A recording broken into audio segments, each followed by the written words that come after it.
জঙ্গি নাটক সাজিয়ে রাজধানীর কল্যাণপুরে ৯ তরুণ হত্যা মামলায় সাবেক আইজিপি AKM শহীদুল হক সহ ৩ জনকে আন্তর্জাতিক অপরাধ ট্রাইব্যুনালে হাজির করা হয়েছে।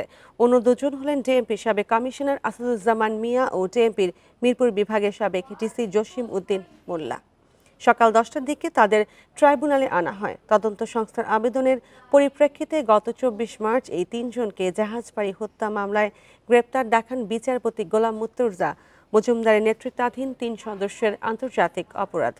এই সঙ্গে এই মামলা তদন্ত প্রতিবেদন দাখিলের জন্য ৭ মে দিন ধার্য করা হয়। ট্রাইব্যুনালের chief prosecutor advocate Mohammad Tajul Islam সেদিন জানিয়েছিলেন, তদন্ত সংস্থার সাক্ষ্য প্রমাণে উঠে এসেছে যে এই ৩ পুলিশ কর্মকর্তার নির্দেশ ও পরিকল্পনায় জাহাজবাড়ী হত্যাকাণ্ড হয়েছে। ২০১৬ সালের ২৬ জুলাই কল্যাণপুরের ৫ নম্বর সড়কের জাহাজবাড়ী হিসেবে পরিচিত তাজ মঞ্জিলের ৫ম তলায় অভিযান চালিয়ে ৯ জনকে হত্যা করা হয়।